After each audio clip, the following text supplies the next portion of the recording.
My presentation today is going to focus on the global picture of what 1.5 degrees means for oil and gas and how key multilateral institutions are undercutting the Paris goals by enabling its expansion.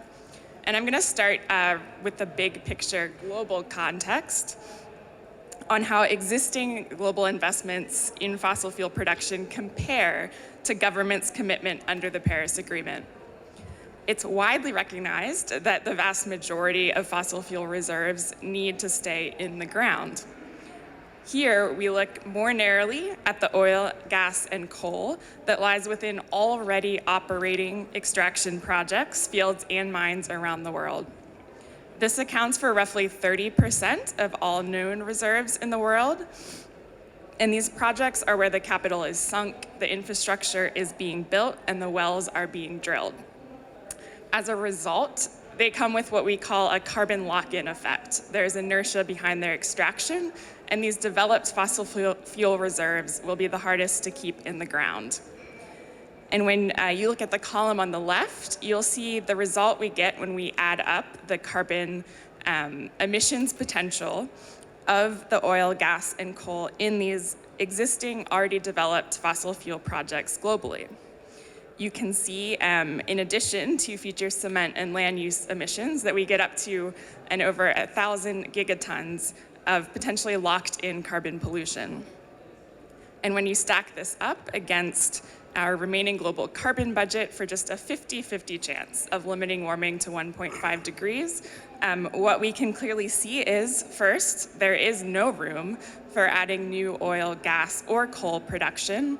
And second, in fact, even if coal were phased out overnight, existing oil and gas projects alone would push us above 1.5 degrees. The question is not, as so many oil and gas companies would like us to debate, which fossil fuels we can still afford to develop, but rather the question is which existing extraction projects will we phase out early, and how can we make this transition just and fair both at the global and local levels, leaving nobody behind.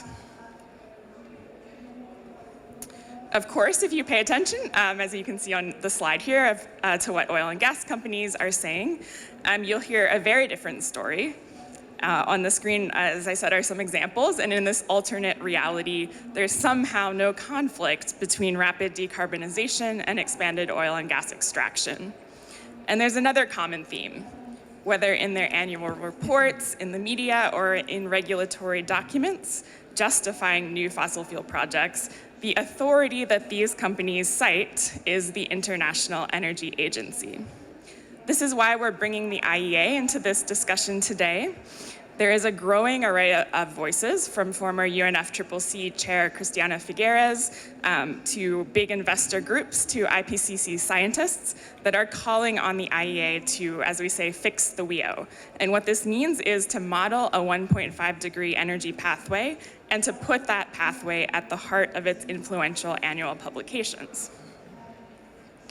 And for those who may not be familiar with this rather obscure international institution, the IEA was founded in 1974 with a mission of promoting oil security, but that mission has since expanded to include environmental sustainability and energy access, and its voting members are all OECD countries. The IEA's role in shaping our energy future often falls under the radar, but it is really key. And their annual flagship publication, The World Energy Outlook, is used by policymakers, regulators, businesses, investors, and other institutions like the multilateral development banks to guide and justify their energy decisions and investments. We see examples of this all over the world, from the IEA scenarios being used to justify the expansion of the Canadian tar sands and pipelines like the Trans Mountain Project. We see this being used as a justification previously for drilling in the US Arctic waters for new oil. It's used as an excuse for continued oil exploration in Norway, and the list goes on.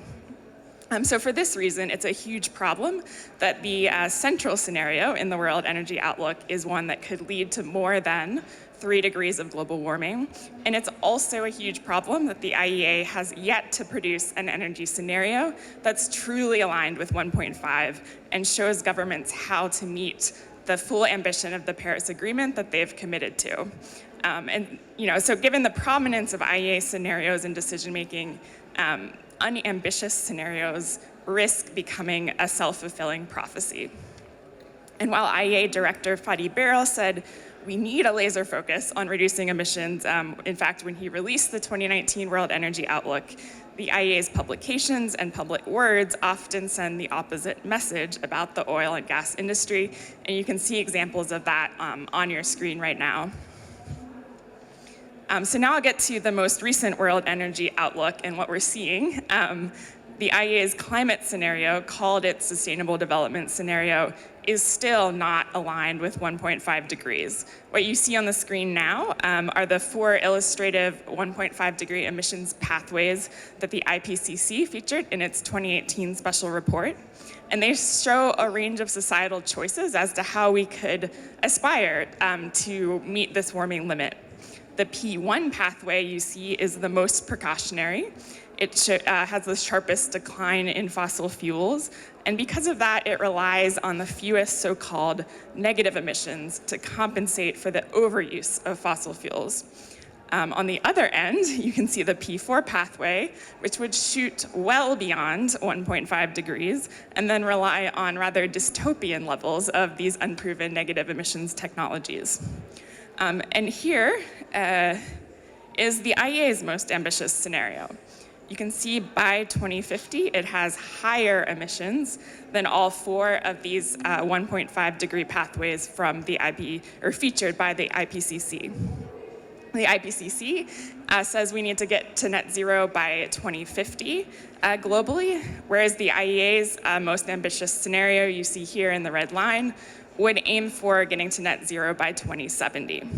This is precisely what leaves the IEA room to imply still in 2019 that more than $11 trillion of new investment in oil and gas extraction is still compatible with the Paris goals. So to review here, what the IEA does is first discount 1.5 degrees as a serious limit. Second, gamble that if we really want to try to get back to it, then unproven technologies will be feasible on a massive scale. And third, discount that carbon lock-in effect I referred to earlier of sunk investments. They assume that existing oil and gas projects will simply shut down as soon as they become high cost, regardless of the political or economic inertia at play. And here you have an example of one of those IPCC scientists basically saying the same thing, that the IEA is not being ambitious enough.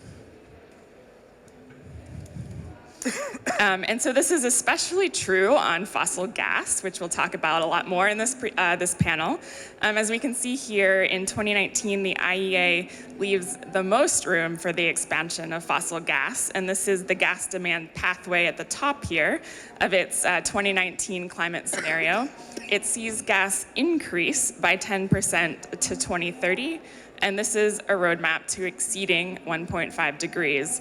And just this morning, I heard another interesting example of the impact that this has in the real world. In fact, Shell is being sued in the Netherlands over climate, and their reply to the court summons from environmental groups suing them from just 3 weeks ago references the IEA 54 times, about 1 every 5 pages, to justify why Shell needs to continue to invest in oil and especially in gas. So this is why we see that these scenarios have a real world impact. Of course, the IEA is far from the only multilateral institution that needs to change course on oil and gas and start driving the global energy system towards its phase-out rather than its expansion. Next week at this COP, in fact, the 9 multilateral development banks will update us on their process to align their financial flows with the goals of the Paris Agreement. And this is a process that is already behind schedule, it's important to note. Like the IEA, multilateral development banks can be key drivers in shifting finance norms in the private sector. So for example, MDBs started the trend towards phasing out coal finance, and this, as we can see, has started to spill over into the private sector. The data you see on your screen here is going to be updated in a really comprehensive report next year. But for now, it shows the overall reality that despite largely phasing out direct coal finance, MDBs have still been shuffling billions of dollars annually into new oil and gas projects around the world. This week, the Big Shift Global campaign, which works to shift public finance from fossil fuels to clean energy, released a letter to these banks to set expectations as to what they need to do. So fully aligning their finance with the Paris Agreement really means phasing out all fossil fuel finance. Thankfully, there is some good news. There is momentum in the right direction here. Due to really massive public pressure, last month the European Investment Bank became the world's largest multilateral lender to commit to phasing out all its fossil fuel finance. Starting after 2021, at the end of this year, the World Bank has committed to end all of its finance for oil and gas extraction. However, we're still seeing a lot of mixed messages, as you can see some of those on your screen, which were actually ironically referencing IEA scenarios. And we're also still seeing money heading in the wrong direction. For example, the African Development Bank just approved finance for a massive fossil gas export project in Mozambique that's led by French oil major Total and is displacing local communities. And the International Finance Corporation, an arm of the World Bank, has loaned at least $390 million to the mega fracking project in Argentina that Maria Marta will be discussing shortly. So ultimately, we need government-led institutions like the International Energy Agency and multilateral development banks to get serious about the life and death consequences of exceeding 1.5 degrees. And that means we have no room to invest more money in the expansion of oil and gas extraction. We're counting on the IEA to develop a credible 1.5 degree energy scenario and to make that the scenario that is central in its 2020 World Energy Outlook. And we're counting on multilateral development banks to align all their lending and operations with a high probability 1.5 pathway by 2020. Now you can go to the web links on the screen now to learn more about both of these campaigns, as well as how you can get involved. And just finally, I want to note that it's essential to recognize that the expansion projects being justified by these institutions have very real consequences beyond climate.